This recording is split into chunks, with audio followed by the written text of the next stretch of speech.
Graduation పూర్తయిందా? ఎడ్+తో dream career start చేయండి. జపాన్లో job 2 లక్షల జీతం. అండ్ ఒక చిన్న సరదా మూమెంట్ అడుగుతాను. అది నిజమో కాదో నాకు తెలీదు గానీ చెప్పారు. వెంకటేష్ గారు షాట్‌కెళ్ళే ముందు ఆయనకి మిర్రర్‌లో చూసుకుంటూ యాక్ట్ జేసుకోవడం అలవాటంట. అయితే చాలా తక్కువ మందిని మాత్రమే ఆ స్పేస్‌లోకి రానిస్తారంట. దాంట్లో కాశీ ఉంటారు. కాశీ పక్కనుంటే వెంకటేష్ చాలా కంఫర్ట్‌గా ఉంటారు అని చెప్పారు.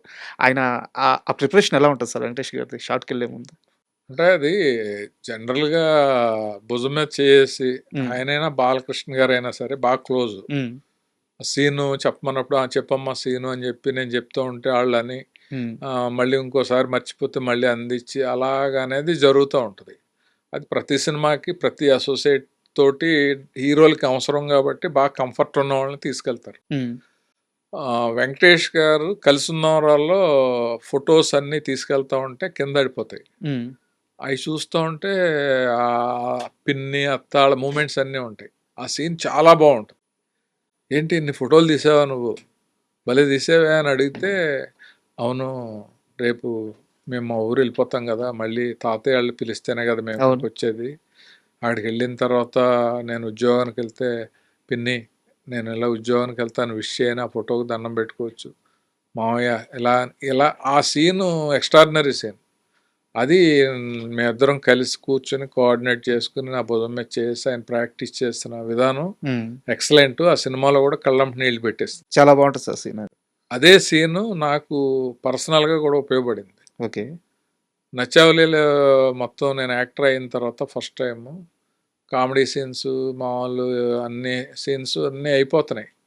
బట్ వైఫ్ చనిపోయేటప్పుడు కళ్ళమ్మ నీళ్లు తెప్పించేలాగా ఒక పెద్ద సీన్ ప్లాన్ చేశాడు రవి.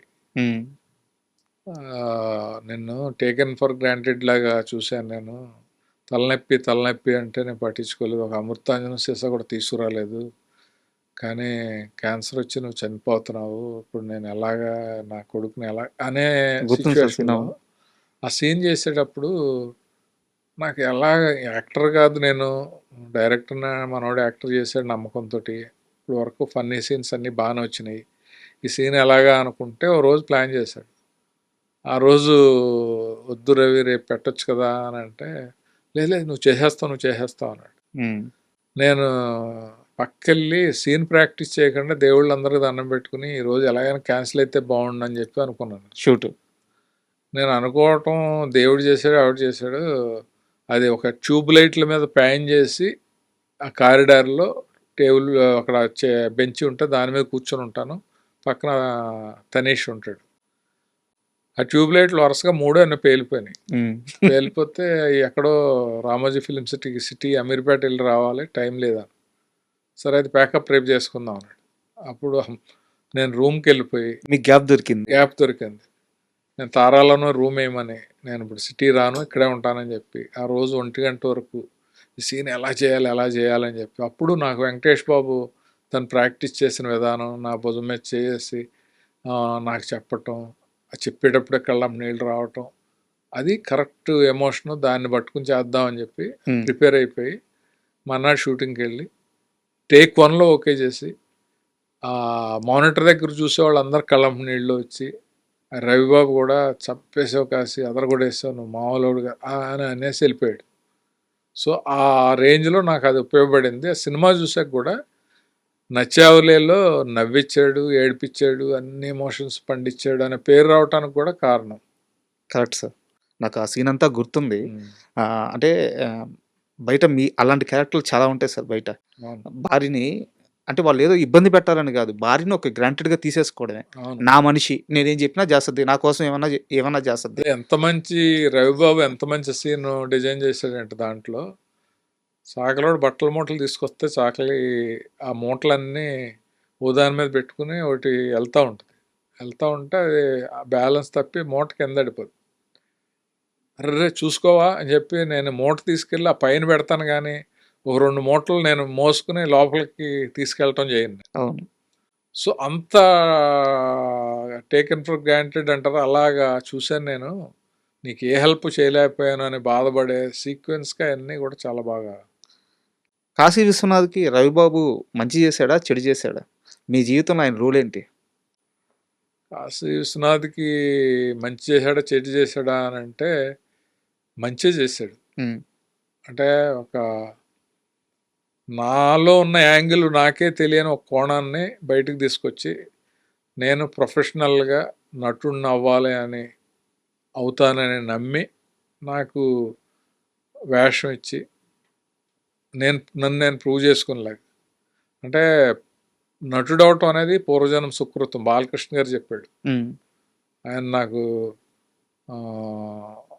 ఫస్ట్ షూటింగ్లో నువ్వు డైరెక్షను అది ఇది అని చెప్పి దీన్ని నెగ్లెక్ట్ చేయకు, నీకు అవకాశాలు వచ్చినంతకాలం ఇది చేస్తూ ఉండు, నటన అనేది పూర్వజన్మ సుకృతం, చాలామంది ఆల్బమ్లు పట్టుకుని వెళ్ళి ట్రై చేస్తారు, వాళ్ళకి రాదు, నువ్వు అసలు ఏ విధమైన ట్రయల్స్ చేయకుండా నీకు ఇన్ని క్యారెక్టర్లు వచ్చినాయి, ఇంత పేరు వచ్చింది, ఇంత సెలబ్రిటీ హోదా వచ్చింది అని అన్నప్పుడు అన్నిటికీ కారణం రవిబాబే. ఉమ్, అతను ఏ యాంగిల్లో అంటే మేమిద్దరం కొలీగ్స్ లాగా, నేను నువ్వు లేక నేను లేను, అతను అల్లరి అనే సినిమాకి సురేష్లో ట్రై చేసేటప్పుడు నన్ను అబ్జర్వ్ చేశాడు. ఓకే. నన్ను అడిగిన విధానంలో కూడా ఒకటి నచ్చింది నాకు. అతనిలో క్యారెక్టర్స్కి ఆల్టర్నేటివ్లు రాసుకుంటాం కదా, నీ క్యారెక్టర్కి అసలు ఆల్టర్నేటివే రాయలేదు, ఉమ్, నువ్వే ఉండాలని అనుకున్నాము అని అన్నప్పుడు అప్పుడు నేను ఇంట్లో వాళ్ళని కూడా ఒప్పించి, ఫస్ట్ మా ఇంట్లో వద్దన్నారు, సార్ మీరు డైరెక్షన్ అని వెళ్ళి ఇటు వెళ్ళి అటు ఇటు కాకుండా అయిపోద్దేమో అని కంగారు పడ్డాడు. లేదు తను మనం నమ్ముతున్నాడు కదా చేద్దామని చెప్పి అలా చేసాం. కానీ డిఫరెంట్ మేకర్ కదా సార్ రవిబాబు గారు. 100% డిఫరెంట్ మేకరు, కాంప్రమైజ్ అవడు, తన ఆలోచనలన్నీ కూడా తను అనుకున్నట్టుగా సక్సెస్ చేసాడు కదా చాలా. అవును అవును అవును. బట్ అంటే ఏదో వెళ్తుంటుంది సార్. అంటే ఇప్పుడు క్లాస్ టాపర్ ఉంటాడు, ఆడికి 100కి 95 వచ్చినా సరే క్లాస్ టీచర్స్ ఉంటారు కదా, అరే ఇంకొక 2 మార్కులు వచ్చి ఉంటే బాగుండేదిరా నీకు, అట్లా ఉంటుంది కదా. రవిబాబు గారి విషయంలో ఒక అసంతృప్తి అలా ఉండిపోయింది సార్. ఎందుకంటే ఆ అల్లరి సినిమా చూసినప్పుడు దాంట్లో బ్యాక్గ్రౌండ్లో కలర్స్ ఉంటాయి, ఫ్రేమ్కు తగ్గట్టు ఆ కలరింగ్ కానీ, ఇప్పుడు నచ్చేవేలే చూసినప్పుడు ఆ యునిక్ కామెడీ సెన్స్, అంటే అదేదో అబ్యూజ్ కామెడీ ఉండదు, బాడీ షేమింగ్ కామెడీ ఉండదు, అమ్మాయికత్వం, ఆ హీరో అమ్మాయికత్వం, మీ క్యారెక్టర్ పైన ఉన్న యాపిల్ పైన యాపిల్ అంటే కింద ఉన్న యాపిల్ కింద యాపిలే కదా అనేది, చిన్నపిల్లలు మాట్లాడుకునే కామెడీ, అట్లా ట్రెండ్ సెట్టింగ్ డైలాగ్ అయిపోయింది. ఎక్కడికి వెళ్ళినా నన్ను దాని గురించే మాట్లాడతారు పిల్లలు ఎవరైనా, పైనాపిల్ కింద యాపిల్ అని. అలాంటి ఒక మేకర్ నుంచి ఇంకా ఎక్కువ సినిమాలు వచ్చి ఉంటే బాగుండేదని ఒక అసంతృప్తి ఉండిపోయింది సార్. అంటే ఏదైనా సరే అంటే బయటోళ్ళు యాంగిల్ వేరు, చేసేవాళ్ళ యాంగిల్ వేరు. సార్ తనకి కెపాసిటీకి తగ్గట్టు, తనకి ఉన్న అవైలబిలిటీలో, తనకున్న నిర్మాతల్ని దృష్టిలో పెట్టుకుని, తన ఐడియాలజీ, తన మెంటాలిటీ అన్నిటిని బేస్ చేసుకునే తన కెరీర్ పెట్టుకుంటాడు. ఇప్పుడు తను పెద్ద హీరోలతో మాస్ సినిమాలు తీయాలంటే అవకాశాలు ఈజీ.